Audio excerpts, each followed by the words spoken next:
a very special life and parenting coach joining us today, and a mom, of course. That is Miss Riddhi Deorah. I can't wait for Riddhi to join back. Let's see if we can send her an invite. I just can't wait to have her. She is absolutely delightful, and I feel she has so important nuggets of knowledge to share with all of us. I think it's going to benefit. Hey, there she is. Hi, Riddhi. Good Hi, to hear. Thank you for joining us. yes, thank you so much for having me here. Okay, let me just take a moment to introduce you. So, guys, everybody watching, I think Riddhi needs no introduction, but let me give you some either which ways. Riddhi is a parenting and life coach who's coached thousands of parents, helped so many people online on her social media. Her social media is growing, it's amazing. Her tips are to die for. I can personally vouch for that. And along with that, she is a mom. So, guys, shoot your questions. We'll be discussing all things parenting, but most importantly, how to tap out that maximum brain potential. Okay, Riddhi, so let's get started. Tell us something. Tell us something. What does brain potential mean to you? What do you think is the true potential of any child? Right, so I think that the potential, I think it's like there is no limit to the potential, to be very I honest. It's Yes. really underutilized, and not just children, even for adults, I think we're really underutilizing our potential. Like, we are capable of a lot more than what we're actually doing or what we believe that we can really do because of the limited beliefs and also because of the conditioning and all the I think our intellect is really contaminated because of the experiences and because of the conditioning, what we hear people say, the labels that are put on us. So of Correct. course those things really affect the potential. So I don't think if I can put a number to the potential, but I just feel that it's just capable of so much more than we It's think. infinite, right? At one point. And also for kids, I think that as parents sometimes we feel that should I say this to my child, whether my child will understand or not. But I Correct. think they do understand everything, so it's very important that we do not underestimate their intelligence or No. their ability to understand things, and really start to expose them to more opportunities, to more experiences. And yeah, and this is something that I always tell parents in my community, that expose but do not force. So Yes. our goal is to sort of create new experiences and new opportunities for them without sort of forcing them. So I think if you do that and give them some space to figure it out on their own, I think that's the best way to sort of enable learning Correct. and also help them to fall in love with the process of learning. Because anything that's done from a place of force or fear, it's not fun anymore. It's not Yeah. fun anymore. Absolutely, Riddhi. I couldn't agree more, especially as an educator. We see it all the time in children. Look, children will learn anything as long as it's fun, it's a game. But the moment you pin them down and you're like, you've got to do this out of force, Right. that joy is gone, right? And then it never really works out. Okay, having said that, tell me, Riddhi, a lot of our parents, when we put up the question yesterday, what would they like to ask you? Most of them said, Madam, tell us, how can we channelize this potential? Are there some major tips or areas that all parents should focus on for their children? Right. So, in terms of like brain development or overall development of the child, I think there are certain things which all of us need to check for. Like, if are they getting enough sleep? Are they eating, like, do they have a good balanced diet? Sure. Then, are they like, a little physical in terms of like, are they getting outdoor playtime? Are they really moving their body? So, these three things are definitely very important: sleep, food, and whether they are really using their body enough. Correct. These, and then there are so many, like creating a happy environment for your child is very important. So Yes. give your child all the luxuries, but if your child is not happy or is not entertained, or if has does not have somebody who's showing up for the child at all Correct. times, I think that really affects their overall development. And in terms of keeping them engaged, there are so many things that you can do, and there is this thing called 10 slots of 10 minutes, which I talk about a lot, which means Please, that please elaborate. We'd love to know. means that you so this is a model that I came up with because a lot of parents were asking me that how do you find the time to teach your son Rajveer so much, and So you're much. on social media very actively. And I didn't know what was I doing with him, so I started to track my days, and I figured out that I was not sitting with him like for an hour together or anything, but I was making use of every 10 minutes that I was finding between my working hours. So Yes. the 10 slots of 10 minutes is basically, you sitting with your child 10 times, and every time you sit with your child, it's only for 10 minutes. So, and there is enough gap between the two slots, Correct. and every time you meet your child or you interact with your child, you do something positive.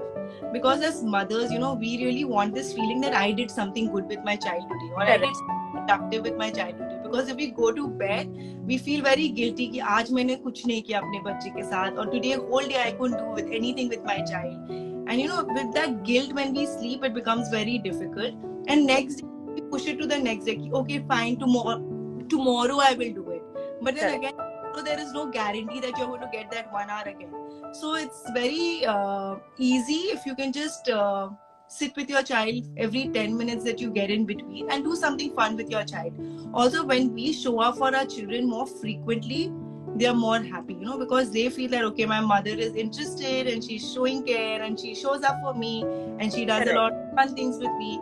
So when you do like 10 slots for 10 minutes, you're effectively spending 100 minutes with your child. So that's Quality time, 100. quality time, and you're doing something productive. And Yes. if you can do this consistently for even like 3 weeks, you can see like a huge progress in their overall vocabulary, the way they communicate, the way they understand things. Also, the stubbornness really goes down because now they are entertained. Because I think that kids mostly get irritated when they are not mentally stimulated, I when they agree. don't have anything to keep them engaged. So that really irritates them, or causes them to feel very anxious, or they don't know what to do basically. So if we can create those experiences for them by just very simple things like doing 5 new words with them, or just coloring a picture, or doing like some sensory activity like a water play or something, Yes. or dance, music. So you can do whatever it is that you want in that 10 minutes, whatever your child enjoys. And sometimes just sitting and talking to them for 10 minutes with Mm. agenda of like really trying to teach them something कि अभी Correct. पे ABCD पढ़ाना है. Without that agenda, just sit and have a candid conversation with your child. Yes. That also really helps educate your child. So I think this really helps. It's really easy because there is no pressure on the parent to teach. There is no pressure on the parent to stay patient for 1 hour, and there is no pressure on the child to give you attention for 1 hour. So I Yes. think win-win for both the parent and the child. And even if you can't do 10 slots, all of us can do at least 4 to 5 slots. So I think 4 to 5 is also like good enough, Yes. and is better than nothing. So I always say like it's more about the consistency than intensity. So you doing half an hour, 40 minutes every day is better than you trying to do 3 hours on one day. So Correct. this is something that parents can really use, and it should work very effectively, because I still, my son is like 5.5. I Mhm. still follow the same with him. So every time, in the morning I do 5 new words with him. Then whenever I'm working, when I take a break, I sit with him for 10 minutes. Then I do something for 1 hour, 2 hours. Again, I sit with him for 10 minutes, and it really works out fine. And he's also entertained because he knows that every 2 hours I get to see my mother, or every 1.5 hour I get to do something fun with her. Correct. So yes, so I think this is something we can really use to entertain them and to engage them productively. I think the fabulous points for all the parents watching. I think the biggest takeaway for me was, because we follow a lot of this with Tickle Right as well, that children love shorter activities. It gets harder to even get their focus for longer things. Some topics they may not like, they will definitely not sit 1 hour, but they will sit for those 10 minutes. Yes. And that they like, maybe they'll sit longer, and that's amazing. And as you said, it gives that parents also that bigger room, especially working parents who find it hard, who have so much associated guilt, never feel guilty. And that quality time, consistent quality time, is going to trump everything else. Right.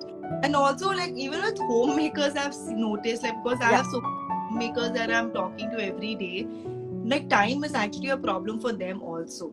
Correct. Like, like, working parents still have their lives little organized. Oh, They know that 9 o'clock I have to be at work. By 6, I'm going to come back. So before 9, I'm there for my child, and after 6, I'm there for my child.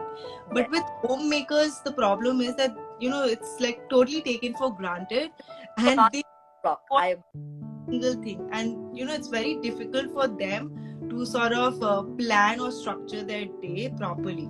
So for them also, because so much commitment in the kitchen or showing up for guests and relatives and all of those things. So I think it works well for both, like homemakers and working moms. Yes. That I have three sisters, and they're all homemakers. And Lovely. the real struggle, especially if you're in a joint setup, like to find time exclusively for your child. Like you definitely have time, but to find that exclusive time for your child can be a struggle sometimes. I agree. I agree. You know, they say it takes a village to raise a child. Yes. That's so true. Tell us. Sometimes I feel like parents find it hard to, because they don't know what to do with the entire family. How can the family be, a great help in raising the child? What are a few tips you can give our parents which will help them, raise their kids, especially if they live in a joint family or they have a lot of family support? Right. What? So in a joint family, definitely it depends on the kind of family you land up with. But of course, asking really helps. Like, some we just think it in our head and we feel that why are they not contributing? But sometimes, people do not want to interfere unless asked. So if you Yeah. that you want them to contribute, if you want them to help, it's important that you ask them. That Correct. is one. Second, in a joint family setup, you cannot always get everything the way you want it, right? So certain things, I always tell parents that have a list of negotiables and non-negotiables. So non-negotiables are those 3-4 things that you really are very particular about, which you don't want to compromise on as a parent. And non-negotiables are, okay, this I would love it if I got it, but I'm okay. Like, I'm okay with letting go of a few things, like, one extra mithai or one sweet if the Correct. then you cannot be very fussy about everything, because when you get fussy about everything, you actually end up getting nothing. Nothing. So it's very important that you have that list of non-negotiables, that okay, these 3-4 things, and then you communicate it very effectively. Yes. Now, communication is the difficult part. How do I communicate? Friends, they might think that I'm trying to lecture them, or I'm trying to teach them Correct. how to be a good parent. And grandparents, of course, they feel that we've done it, so we know it, and they come from a place of experience. Yes. So आपको मैंने बड़ा कर दिया और अब आप मुझे बैठ के समझाओगे कि मुझे क्या करना है बच्चों के साथ, right? Most common Yes. that we get from everyone, that I Right. get. In that case, when you're communicating, the better thing to do is to ask them instead of telling them what to do. So then they feel involved, and when it's coming from them, they are more likely to act. So you can tell them that this is a situation that I'm going through. आप मेरी मदद कैसे कर सकते हो? How can you really help me? What is it that we can do? So you can tell them that I feel that his eyes are not like very like I think he's watching too much screen time. This is really troubling me. What can we do? Instead of just going and attacking them, that कि इतना screen नहीं देना, इसको TV मत दिखाइए, या don't give the phone, then they also get very defensive. So the is to not do it from a place of aggression, or do it from a place where you feel that they are trying to sort of become parents. Instead, you go and do it, show them respect, that I know that you love my child, I know that you want the good for him, and you are doing it for him, but this is something that's really troubling me, and since you've already done it, so you will know better than me, so can you tell me what is it that we can do? Super. So completely surrender and you give them full power to decide, they'll always, if not always, at least 90% come up with a solution which will be very close to the solution that you were expecting. Yes. To Yes. go and tell them what to do, I think 100% you will definitely not get what you want. Yes. If you're really lucky, you might still get it, but mostly you won't get it. I think 3 things if you follow in a joint family setup, it helps. And also having that expectation that I cannot get the whole sky. So I'm okay with getting a few things I'm okay with letting go of. Correct. I absolutely agree. Apart from this, a lot of parents are always asking us, I feel that there is this sense of urgency and need where parents feel that they have to buy the expensive toys or all the toys, to ensure brain development in their children. Tell us why that could not be further away from the truth. Tell us what is your take on this, rather? Right. So, of course, I just feel that, see, if you can, there's no harm in buying, but it's definitely not something which is going to guarantee that your child is going to be intelligent or the cognitive development is going to be great just because your child is being exposed to those activities. Like when we were growing up, I don't think that there were so many activities. Yeah. I don't remember having any of this when I was growing up. Me too. So I don't think it is a necessity at all, and I feel that there are 4 things that we used to play this game name place animal thing when we were small, right? So name is basically people Yes. place animal thing. So I think all the learning can happen without you actually sitting in one spot maybe, and without you having any activities at your disposal. So you look at people, you learn from people, right? Because kids learn through observation. So you look at different people and you learn from every single person that you meet. Just like that, our children look at different people and they meet and they learn from every different person that they meet.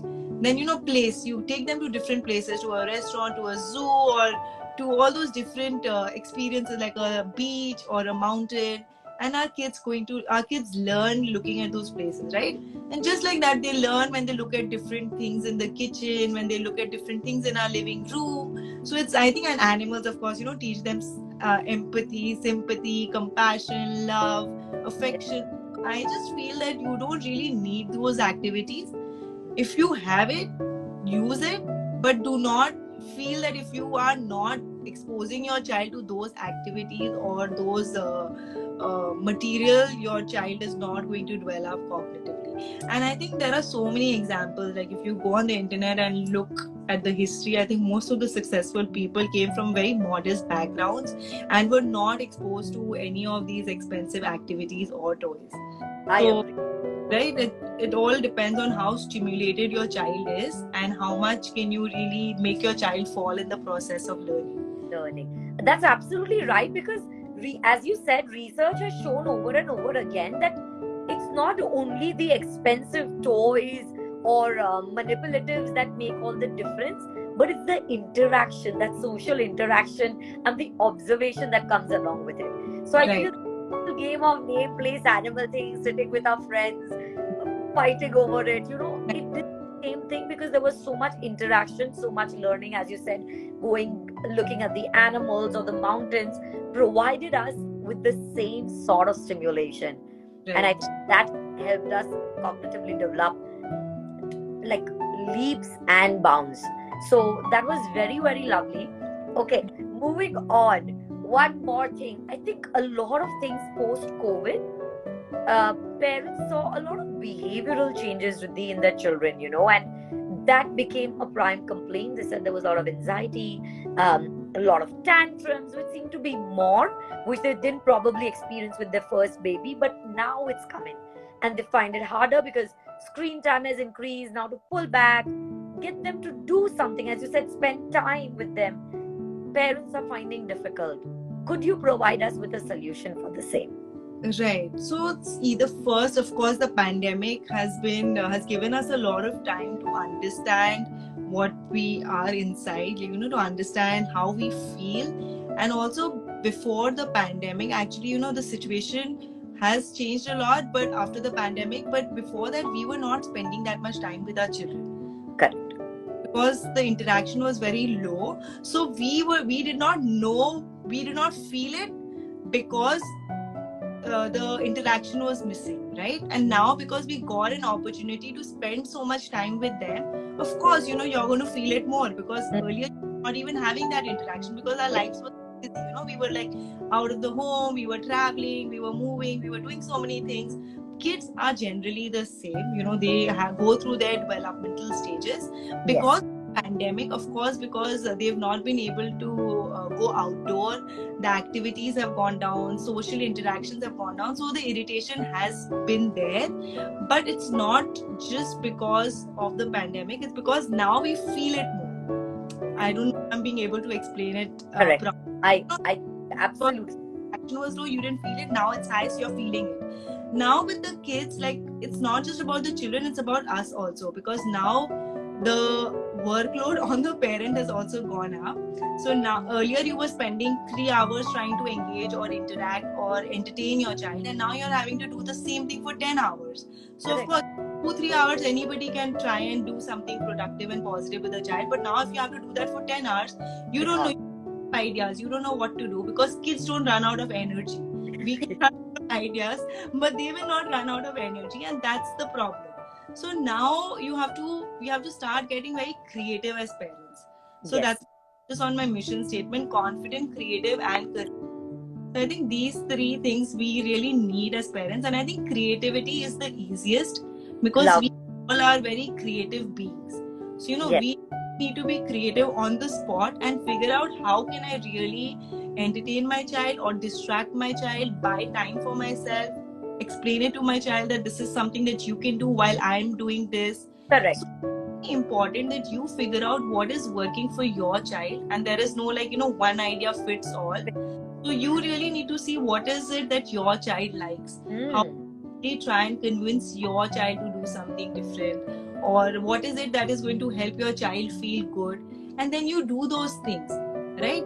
So, and of course, and I feel that kids have really adjusted well, and they are very quick at adapting to new situations. Like, as adults we have struggled more Correct. because there have been so many cases of mental depression, suicide, anxiety, and family Yes. breaking, divorce, and all of those things. So actually kids have actually dealt with the situation a lot, I would say. But the thing is that when you are feeling low, you just don't know what to do. So you just shift the blame.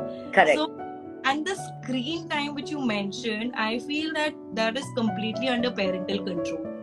No, Tell we me more. I think this is the biggest concern that we get from most. So tell us more.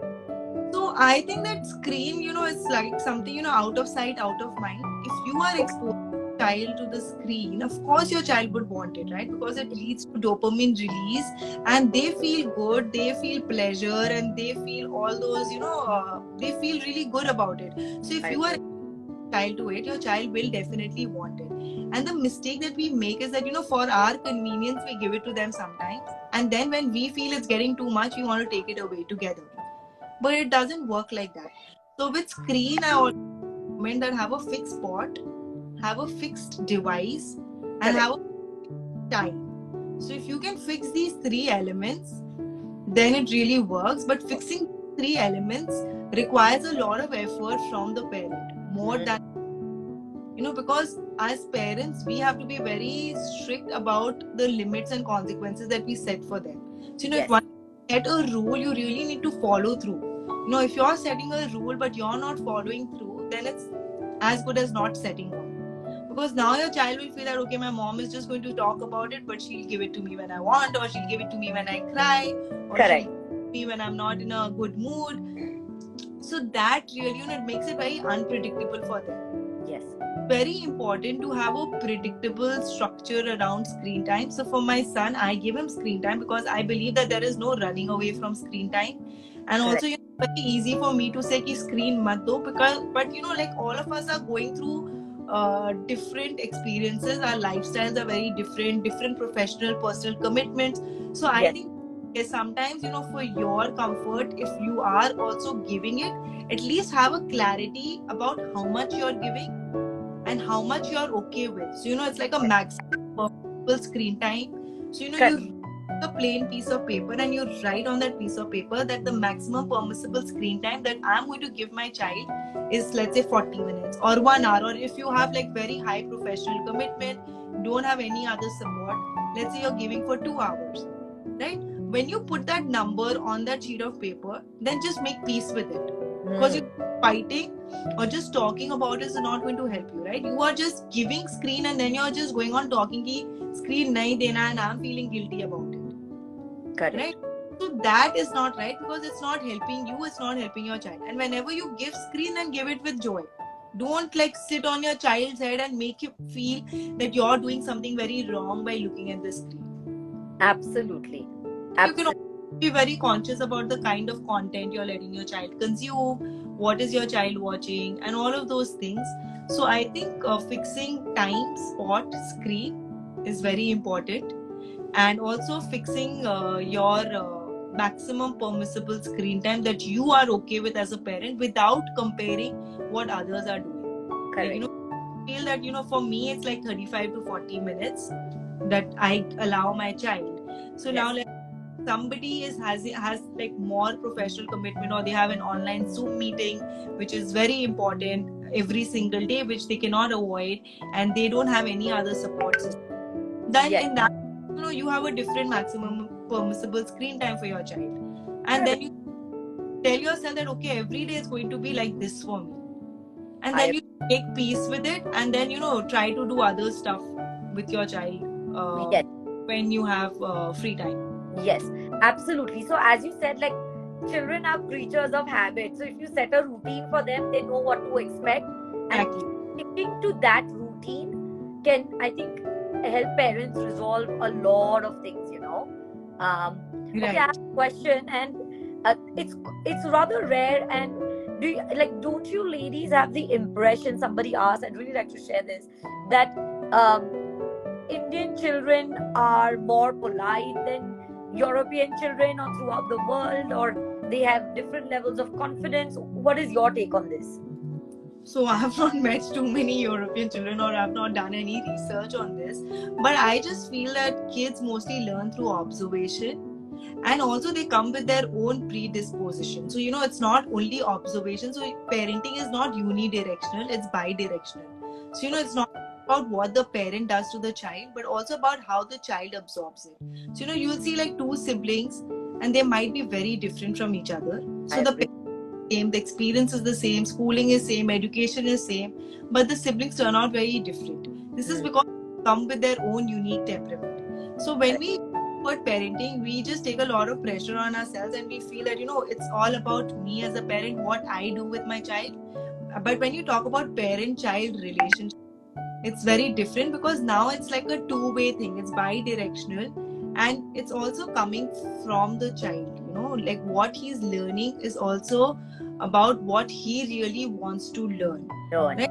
Correct. I that it would be right to say that Indian kids are more polite. I'm not sure about the statistics or the numbers here, but I don't think that there is any data which backs this up that Indian kids are more polite.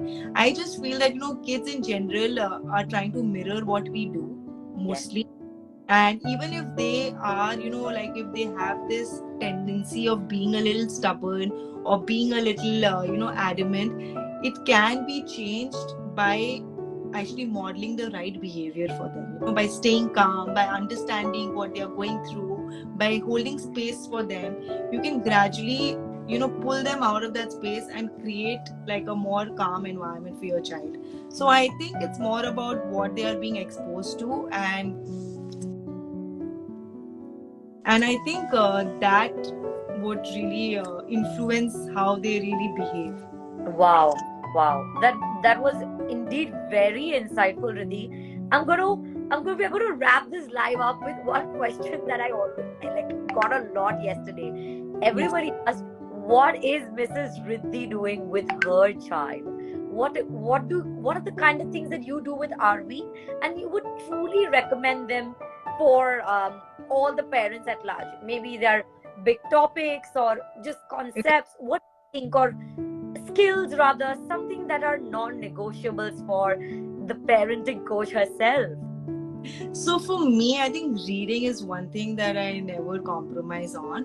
That is something that I do even if I'm having a very busy day, or even if I'm traveling, or I'm on a wedding or anything. I make sure that I read to him every single day. That is one thing. I think I've been reading to him since he was 3 months or something, and now he's also reading a few books himself, like the simple ones. So reading is one thing. I used to do 5 new words with him every day. I still do it sometimes whenever, but now he's 5 and a half, so he's a little moody. So sometimes he's not wanting to do it. So I don't force him to do it. But that is something that I feel is again very good, because if Correct. you 5 new words when your child is small, and when you keep doing it, the vocabulary is really good. So when they start to read, it becomes very easy for them to understand what the word is. Even if you Correct. teach phonics, but if your child already has an idea about what the word is, it becomes very easy for your child to actually read. So these two things I definitely do. And then now I'm like doing a lot of online activities with him, like Skill Master, like it's an abacus thing. So most of these activities are like online. I do everything online. There are no physical classes. For physical, he's only doing like football because he loves football. So he Yes. goes to football. But online, he does abacus, which is like a 40-minute class, Correct. and does chess. And he's doing it because he likes to do it. And I'm going to stop whenever he feels that he. Most important. Yes. Then he does Logic It, which is 40 minutes. So here I'd done a post on this, in fact, and I got a lot of hate comments also from a lot of parents that why are you putting so much Much pressure, pressure. right? Here I want to say that I think it's not about you putting pressure, about what your child wants to do. So if I feel that my child is enjoying, in fact, he tells me that I want to do more. So but now I actually feel that okay, now he's doing enough. So I have one activity every day which is for 40 minutes, because Yes. they have so much time what to do, right? And if your child is really interacting and engaging, then why not, right? Yes. And I have nothing against giving productive screen time, because I feel that there is no running away from screen, and it saves a lot of time, the commute and taking your child. And your child, otherwise if I would have taken him for chess classes, it would have taken me 2.5 hours in a place like Delhi NCR. This Correct. thing I can do in 35 to 40 minutes online. So why not? So Why not, right? My child has more free time to play there. Like, yes. he can do whatever he wants, right? So yeah, so I do chess, Logic Kids, abacus. Like these are some online classes that we are doing, and art and craft. He really Yes. loves sketching. So Yes. for sketching we do, and and then one class on mythology, which is again 40 minutes, and about all those ancient stories about Ram, Lakshman, Sita, Ramayana. So right now he's doing Ramayana. Yes. So 5 days 40 minutes, so every day 40 40 40, and otherwise like reading and 5 new words. And then now he's 5.5, so I don't really have to do much with him. He decides what he wants to do. But when Yes. he was small, I used to do a lot of things, like I used to follow this 10 slots of 10 minutes. So I used to do Play-Doh, then blocks, Lego, all these open unstructured play. And then I think kids are very curious and creative themselves, so they really figure out what they want to do. You give them matchsticks, they'll sit and play with it for 2 hours. You give them a dabba or an empty box from the kitchen, they'll figure out a game out of it. So they can be very creative on their own. So yesterday only my son was mixing all his Lego pieces with some these triangular magna tiles, Okay. and unique thing out of it, right? So, and then puzzles. So there is so much that you can do with your child. And there are these there are these 101 activities that I came up with, and they were like hand drawn, and it was like very simple activities. All you need is like and colorful pens, and very simple things, like you draw lots of red dots on the paper, lots of green dots on the paper, lots of yellow dots on the paper, and then you just give your child 3 colored pens and tell your child that Sara yellow ko match karo, and connect all the red dots and connect all the green dots. Yes. So I find it very interesting. Then you draw shapes with different colors, and then I used to tell him that connect all the small triangles, connect all the big triangles together, connect all the medium sized triangles together. So Yes. just teaching the same thing, small, big, and large, like, but in a different way, basically. Teaching them concepts in a fun way. Yeah, fun way. And they love to sit with colorful pens, and some kids, not all kids, but and if you do it, and also if your child is not doing it, this is something that I've tried with him. Like there were certain things that he didn't want to do, like writing was something that he was not showing any interest in. Correct. So I used to do was I used to sit and write, and I used to just let him watch. And to come to me and he used to tell me, what are you doing? I used to tell him that please don't disturb me, I'm very busy. So when you create that FOMO for your child, they really want to get involved. So now that they are not being invited, they want to do it. So when make that activity very desirable for them, they want to get involved. But when we keep pushing them or forcing them to do it, they just want to run away from it because they feel, oh my god, fir se ye karna padega, I just cannot. So everything that I notice that he's not really interested in, then I try to create a FOMO around it, and I feel that he comes wants to do it. But I'm not sure if this works for everybody, but yeah, it's definitely worth a try. It's definitely worth a try. Thank you so much. I think that was so cool. I'm going to remember this one definitely next time. It has been an absolute pleasure having you, Riddhi. Thank you so much for joining us in this initiative with UNICEF on Parenting Month. I think this has been so profoundly helpful for so many parents. Until next time. Thank you so much. Love the work that you're doing on your page. It's absolutely fantastic. So many kids are getting helped and are learning so much. I absolutely love the content and the way you present it on your page. It's Thank you so much. It means a lot. Until next time. We'll be ending our live, guys.